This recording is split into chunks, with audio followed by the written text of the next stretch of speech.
인생은 내 마음대로 안 되네요. 내가 생각하고 계획했던 대로 이루어지는 것이 하나도 없어요. 어제 제가 방송하면서 오늘은 여기까지 하고요.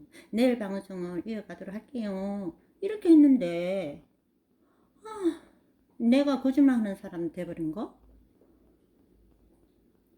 오늘 아침에 감사라는 찬양을 유튜브로 듣고 있는데 그 밑에 다음 방송으로 준비되어 있는 게 쭉 올라와 있는 거예요. 그래서 또 보니까 다니엘 기도회에서 송경민 목사님의 간증이 나와 있는 거예요. 요새는 제가 바빠가지고 유튜브 한다고 바빠가지고, 왜냐하면 한 편 방송할 때 원고 쓰는 시간 자체가 한 두세 시간 걸리고, 또 방송 10분 정도 나간 것을 하나씩 하나씩 따로 다 쪼개가지고 리믹스로 또 1분 영상 올리고, 거기다가 우리 축복이 개당당 시리즈까지 내보내니까 찬양 외에는 뭐 다른 방송 볼 시간이 없는데, 손경민 목사님 찬양 있다, 말씀 있다 이러니까 한번 들어보고 싶은 거예요. 그래서 보는데 제일 처음에 목사님 간증이 시작돼 가지고, 어릴 때 좀 집안 형편 때문에 국민학교 4학년 때부터 신문 배달을 하셨다는 거예요. 그래서 딱 들었는데, 내가 젊었던 시절에 이태원을 활보하고 누비고 다니던 그러한 그 시절이 생각과 기억들이 딱 소환되지 뭐예요? 그래서 얼마 전 할로윈 데이 이태원 대참사가 났을 때 그때도 잠시 생각은 떠올랐는데 뭐 그런가 보다 했거든요. 그때는 10월 29일이잖아. 내가 유튜버 될 줄은 꿈에도 상상 안 한 날이니까. 나는 11월 1일부터 유튜버 됐잖아요. 그거 이태원 참사, 그거는 악한 세력에 의해 기획된 거 맞아요.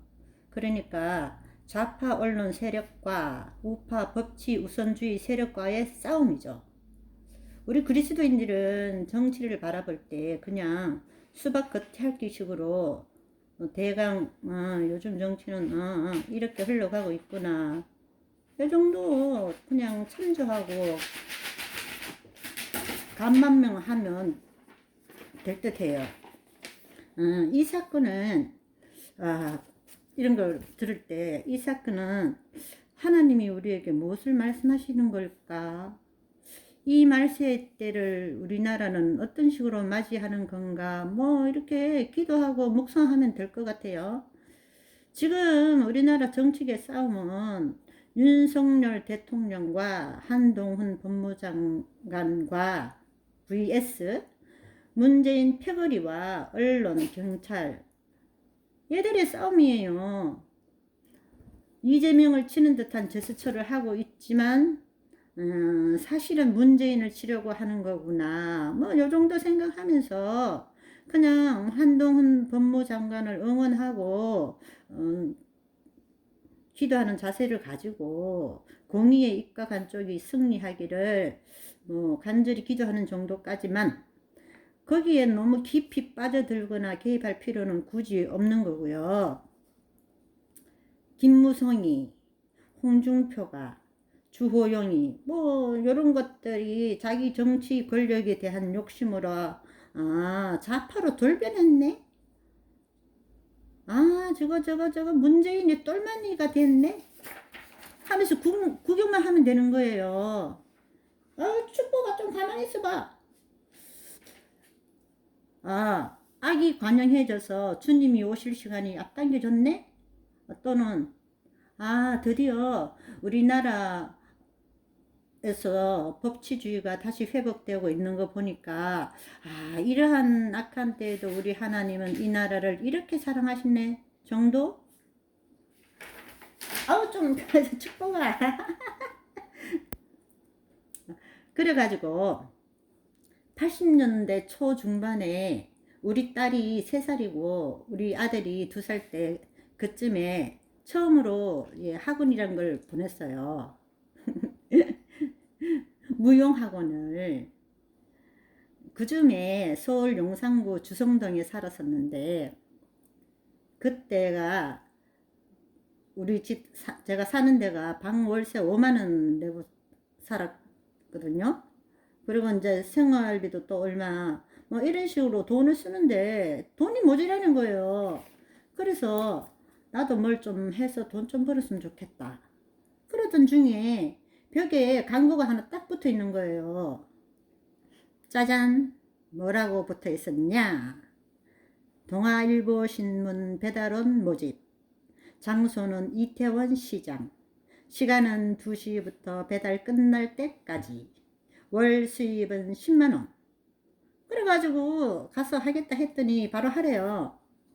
그런데 애들이 아직 기어다니고 이제 하나는 또 겨우 걸어다니고 이런 상황인데 애들 하나를 누구한테 맡기겠어요? 그래서 딱 보니까 배달 시작하는 이태원 사거리 그 코너에 어떤 건물 3층에 무용학원이 하나 딱 있는 거예요. 그래서 들어가서 물어봤지.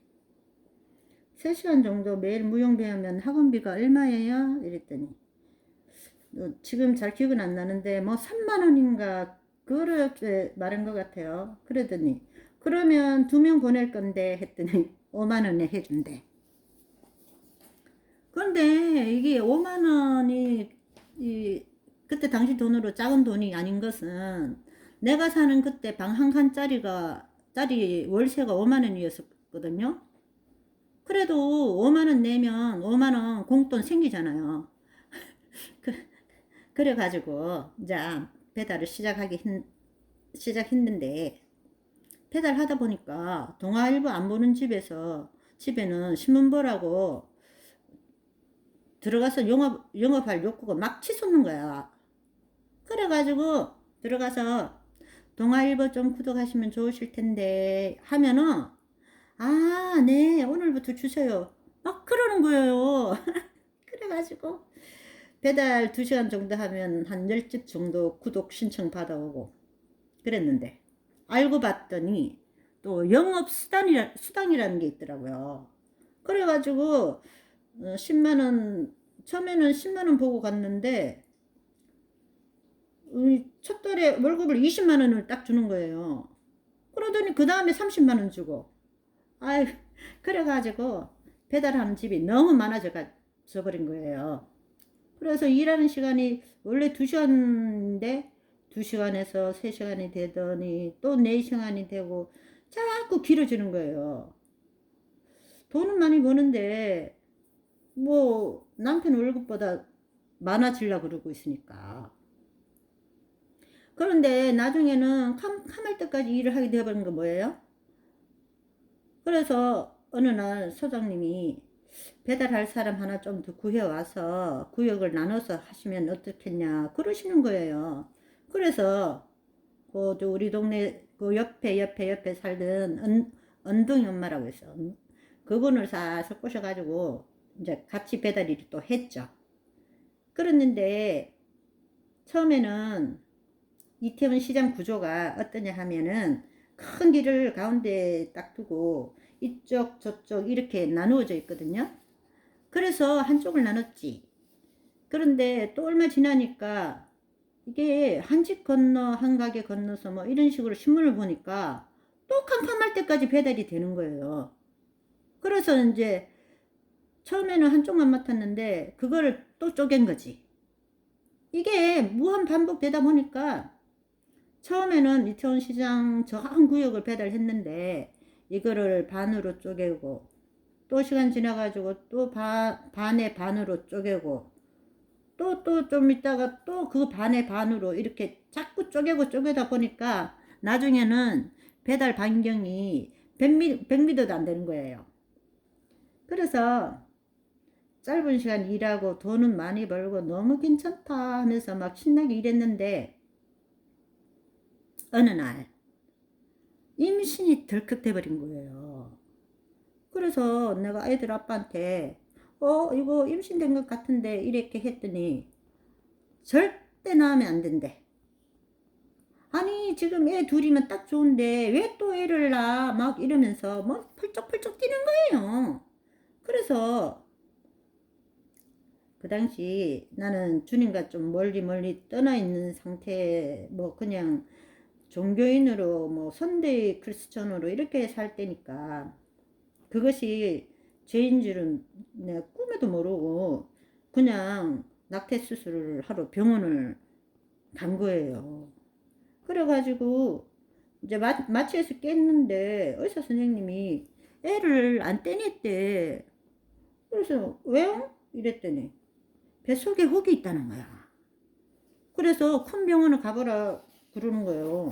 그래서 집에 와가지고 그 이야기를 하고 마취 기운 때문에 피곤해서 한숨 잘라 그러는데 그때 우리 엄마가 대구에서 딸내미 잘 사는 거 보려고 오셨는데 40살이 난 무남 동료 외동딸이 신문 배달하는 거 보고는 속이 완전 말이 아니었나 봐요. 난 너무 신나고 즐거운데? 돈도 벌고 얼마나 좋아. 내 일하는 거 신나고. 그러면서 이제 달리고 있는 중이었는데 병원에 갔다 와서 하는 말이 엄마 나 배에 혹 생겼으니까 큰 병원 가보래. 내가 이렇게 했더니 갑자기 그냥 대성통곡을 하시는 거예요. 나는 아무 생각 없더라고. 나는 그때도 지금도 좀 단순해가지고 난 그냥 여기까지가 내 인생인가 보니 뭐 그냥 그러고 그냥 잠이나 한숨 잘라 그러고 있었는데 그래가지고 중앙대 병원에 가가지고 수술을 했는데 이제 그 검사 결과가 악성 종양이 아니고 그냥 양성 종양이래요. 그래가지고 의사 선생님이 박희숙 씨 수영복 입어도 표시 안 나게 가로로 잘 꼬매 드릴게요 그러시는 거예요. 그래서 내가 네 선생님 감사합니다 그랬지. 그래서 이제 퇴원해서 왔더니 가만 생각해 보니까 도저히 더 이상 배달 일은 힘들 것 같은 거예요. 수술도 하고 큰 병원에도 갔다 왔고 그래서 이제 내가 소장님한테 얘기했지. 몇 달만 쉬고 그랬더니 소장님이 몇 달만 쉬고 회복되는 대로 다시 해달라 막 그러는 거예요. 그러면서 직원들 몰래 월급 줄 때 10만 원 더 얹어서 주겠대. 그러시는 거예요. 그래가지고 이제 그 지금은 돈이 문제가 아닌 것 같아서 또 사양했더니 그러더니 또 20만 원 더 챙겨주겠대. 튕기면 튕길수록 자꾸 올라가는 거야. 그래가지고 그래 한번 생각 좀 해보겠다 하고 한 달 정도 쉬다가 배달 일을 또 시작했는데 마음이 한번 쉬는 쪽으로 결정해서 그런지 일이 하기 싫더라고요. 그래서 결국 그만뒀죠. 내가 월급을 처음 받아봤고 그 이후로도 월급 받은 일이 없이 그냥 내가 뭐 작거나 뭐 많아 내가 사업을 했으니까 그때 월급 받은 에피소드네.